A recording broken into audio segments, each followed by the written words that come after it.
Picture a single construction project made of 369 separate projects. Dams, canals, tunnels, and pumping stations stretching from Alaska all the way down to Mexico. Imagine taking the rivers of Alaska and northern Canada that flow into the Arctic and simply turning them around, sending them south instead, across a continent, into the deserts. Some of the proposed dams were monsters. While the Hoover Dam stands at 726 feet, certain versions of this plan called for dams considerably taller. They called it NAWAPA, the North American Water and Power Alliance.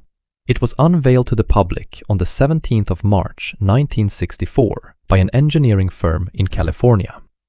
The centerpiece was staggering: a reservoir roughly 500 miles long, filling a natural valley in the Rocky Mountains, turning an ancient mountain trench into a vast inland sea.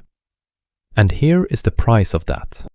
By most accounts, filling that valley would have flooded roughly 1/10 of the entire Canadian province of British Columbia, permanently underwater. The payoff was equally enormous, with water delivered to 33 American states, 7 Canadian provinces, and the dry northern states of Mexico, 3 countries plumbed together as one. By 1975, the cost was estimated at $100 billion.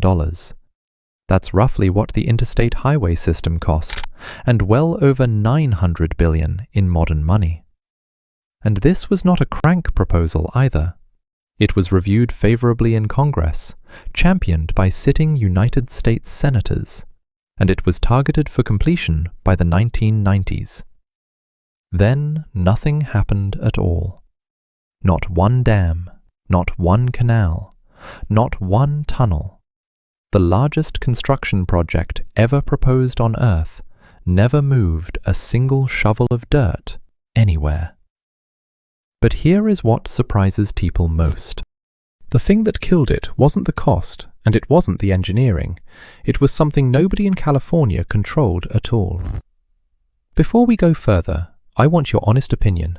Should America have rebuilt the rivers of a continent to water its deserts, or was leaving them alone the wiser choice? And that question matters more now than ever before. The Colorado River, which supplies about 40 million Americans, no longer reliably reaches the sea, and its reservoirs keep falling. So what actually stopped it?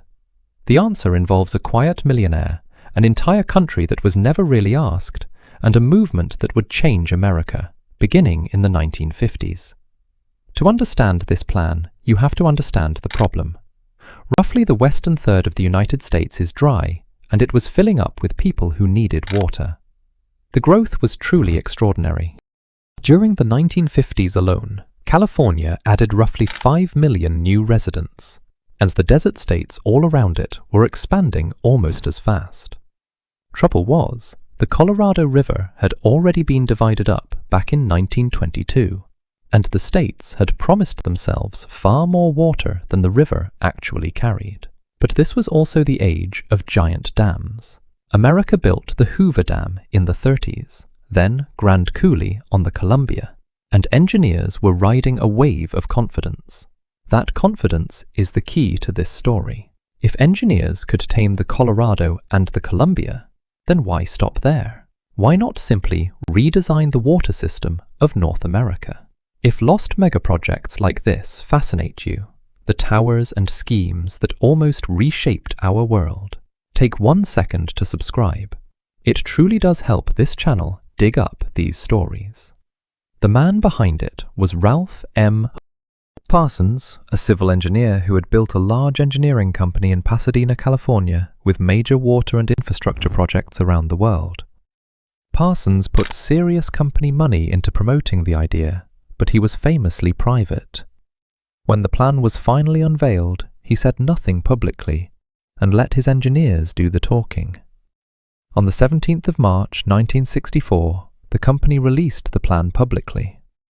A manager told reporters that it was daring and imaginative, but that they believed it was feasible.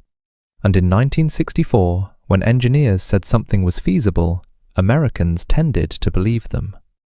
A generation earlier, those same engineers had thrown concrete across the Colorado and the Columbia. The politicians noticed almost immediately. Senator Frank Moss of Utah became one of its most persistent champions, and other Western lawmakers pushed hard for federal studies of the concept. Senator Alan Bible of Nevada called it a bold, grandiose, and awesome concept. He told an audience in Las Vegas it was the most far-sighted proposal since the Louisiana Purchase. The company campaigned hard for years. It produced reports, brochures, and even a promotional film, and set up a foundation whose entire purpose was pushing this single idea forward. You can still see the evidence today. The National Museum of American History holds an entire archive of NAWAPA material, including plans, correspondence, clippings, and even that promotional film. So how do you actually replumb an entire continent? You begin up in Alaska, where enormous rivers pour north into the Arctic Ocean, carrying water that almost nobody was using. 3 river systems carried the whole plan: the Yukon in Alaska, along with the Liard and the Peace in northern Canada. And together, they move staggering volumes of water every year. The first step was to dam them near their headwaters. The water would back up behind those dams, flood the valleys behind them, and effectively begin flowing the other way. Then comes the extraordinary part, because nature had already provided the channel, a real valley called the Rocky Mountain Trench, running about 1,000 miles down the western Rockies. This trench is genuinely enormous, running roughly 1,000 miles from Montana up toward the Yukon border, and in places it opens out to something like 10 miles wide. The plan was to flood roughly the southern 500 miles of it. That single reservoir would have been one of the largest bodies of fresh water ever created by people. Everything already sitting in that valley would go under. So picture forests, farmland, highways, railways, and the towns of people who had lived there for generations, all beneath the water. Now here is the hardest part, because water doesn't flow uphill. So enormous pumping stations would lift it thousands of feet over the mountain divides separating north from south. That pumping needed astonishing amounts of electricity, so the plan generated its own, using the falling water to drive turbines, with estimates running to tens of millions of kilowatts. From there, the water crosses into the United States in northern Montana, and this is where the system fans out, splitting into branches heading east, west, and far to the south. The clever move was to use rivers that already existed. Northern water would be dumped into the headwaters of the Colorado and the Yellowstone, then simply carried downstream by gravity. Another branch ran east across the plains toward the Great Lakes, and a southern arm pushed toward Texas, New Mexico, and the lower Rio Grande, reaching states with almost no water. Canada was not left out of the design. 7 provinces would receive water and power, and a navigation canal was proposed to link the prairies through to the Great Lakes. The system reached across a third border as well. Water would flow into Baja California, Sonora, and Chihuahua, turning some of the driest land in North America into farmland. Volumes like these are genuinely hard to hold in your head. Published figures vary, but the plan meant moving tens of trillions of gallons south every single year, forever.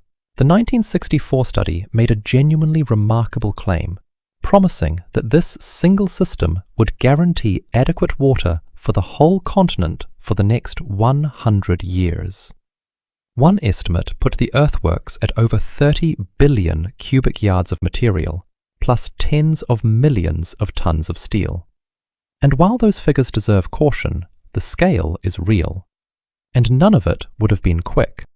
The planners were talking about roughly 3 decades of continuous construction, with the whole thing finally finished somewhere in the 1990s. So here is the problem that nobody in Pasadena could engineer around. If you look at that map, almost the water this plan needed was sitting inside another country. The Yukon rises in Canada, the Liard is Canadian, the Peace is Canadian, and the Great Trench that would have held the reservoir runs almost entirely through British Columbia. Now think how that looked from Ottawa. An American company had drawn up a detailed plan to flood Canadian valleys and export Canadian water, without Canada agreeing to it. The scale of what Canada was asked to give up is hard to overstate. Roughly 1/10 of British Columbia would vanish beneath a reservoir built to serve foreign farms. Canadians understood what the planners had underestimated, that fresh water is not a commodity like timber or oil. It is leverage. And once you sign it away, it rarely comes back. The plan required a new international body to run it, a treaty authority governing the water of 3 countries. It meant Canada would be handing over control of its rivers forever. Canadian opposition hardened steadily through the 60s and 70s, and no Canadian government was ever going to survive politically after signing away 1/10 of a province and its rivers.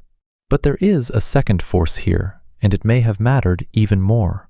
While the engineers were drawing their canals, the country they were drawing them for was changing. The first Earth Day was held in 1970. The Environmental Protection Agency was created that same year, and suddenly, enormous dams stopped looking like progress and started looking like damage. You can watch the reversal happen across a decade. The same concrete giants that had symbolized national triumph in the 30s were being described as ecological disasters by the 70s. Scientists began asking questions nobody had bothered with in 1964. About salmon runs, about Arctic ecosystems that depend on those rivers, and about what happens when the water stops. That last question turned out to be serious. Those northern rivers help control the salinity and the ice of the Arctic Ocean. Diverting them would have consequences nobody could confidently predict. There was a third problem too, quieter than the others but as fatal. Lifting that much water thousands of feet over mountains costs an enormous amount of energy, every hour, forever. Critics pointed out the awkward truth that water arriving at the end of that journey would cost far more than most farmers could ever pay for it, undermined the entire justification. Meanwhile, the alternatives kept getting better. Drip irrigation, lined canals, water pricing and simple conservation turned out to free up enormous volumes at a tiny fraction of the cost. There was never a dramatic moment when somebody cancelled it, and instead, the whole thing simply faded. After the 1970s, serious people stopped putting it on the agenda. The organization the company had created purely to promote this vision was wound up and dissolved, and its files were boxed away, which is how they ended up in a museum. Western historian William DeBuys summed it up in one line that has stuck ever since, writing simply that this alliance had died as a victim of its own grandiosity. Now let us imagine the version of history where they built it. You would be looking at a different North America, one where the deserts of the Southwest ran green. Cities like Phoenix and Las Vegas would have grown for decades without ever seriously worrying about running out. And the endless legal fights over the Colorado River might never have happened. Enormous areas of dry land in 3 countries would have become farmland. And supporters argued that the extra food and power alone would have justified the $100 billion cost. But weigh that against what would have been lost, and the honest answer is that this meant running a planetary-scale experiment on the Arctic without knowing the result. Then there is the human cost. Flooding 1/10 of British Columbia would have displaced communities, drowned indigenous lands, and erased valleys that people had called home for a long time. That part of the story deserves particular weight. The 1964 plan was drawn up in an era when the people living on the land being flooded were rarely consulted. There is also a subtler argument worth hearing, is that guaranteed cheap water would have removed every incentive to conserve, so the Southwest might have grown until it outran this system. And this is where the story turns interesting, because the West did find more water, not by moving rivers, but by using far less of what it already had. The clearest example is Las Vegas, a desert city that added hundreds of thousands of residents while reducing the Colorado River water it consumed. largely by tearing out grass lawns. Farming told a similar story because better irrigation and better crop choices led growers produce far more food per gallon than anyone in 1964 would have thought remotely possible. None of that makes a thrilling documentary, and nobody builds a monument to a showerhead. But together, those unglamorous changes delivered more usable water than any dam could. Before this sounds too comfortable though, you should know that conservation has not actually fixed the underlying problem, and the Colorado River system is still shrinking faster than anyone would like. If you have visited Lake Mead behind the Hoover Dam recently, you have seen the evidence yourself, because a pale band of rock now marks where the water used to reach. 7 states and Mexico are still negotiating over how to share a river that carries less water than the agreements assumed, and every few years, those talks get noticeably harder. Which is why this dead plan refuses to stay dead. Because every time a drought gets bad enough, somebody dusts off those old maps and asks whether we should reconsider. The objections haven't changed much though. Canada still owns the water, the Arctic still needs it, the energy still costs a fortune, and the price per gallon doesn't work. So what does this teach us? The first lesson is that the engineering was the easiest part. Because concrete and steel are far simpler to manage than sovereign nations. A mountain range can be tunneled through, and the river can be dammed, but a national border belongs to people who get a vote. And that is the hardest obstacle. The second lesson follows directly from that, because a plan that requires flooding somebody else's valleys ought to begin with a conversation rather than with a press release in another country. The third lesson is the most useful today, because when a resource runs short, our instinct is to go and find more, when the cheaper answer is usually to need less. Nobody makes a documentary about drip irrigation, and no senator compares a leak detection program to the Louisiana Purchase. Yet those quiet measures delivered more water than this entire plan promised. And the final lesson is the one that historian put so well, because a plan can become too big to happen, needing so many approvals that failure becomes almost inevitable. A smaller version of this idea, limited to one basin and one country, might well have been built decades ago, and it might be quietly delivering water to somebody right now. Because this was never about water, it was about a generation that believed it could redesign nature, that believed the only real limit was how boldly you were willing to think. So what is there today? The Yukon still runs north into the Bering Sea. The Liard and the Peace still flow through Canada, and the Trench is still a valley. Drive through the Rocky Mountain Trench today, and you will find forests, small towns, farms, and highways, all sitting where an inland sea 500 miles long was supposed to be. Meanwhile, the problem that inspired this has only grown sharper, because the Colorado still supports around 40 million people, and still carries less water than everyone agreed to take from it.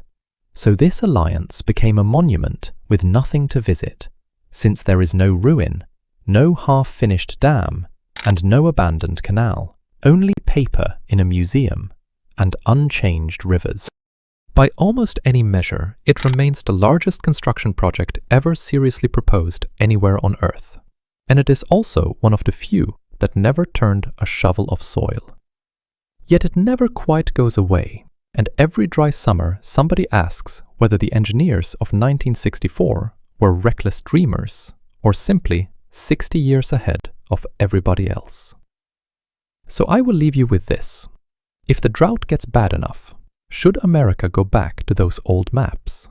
Or are some rivers better left alone? Tell me below.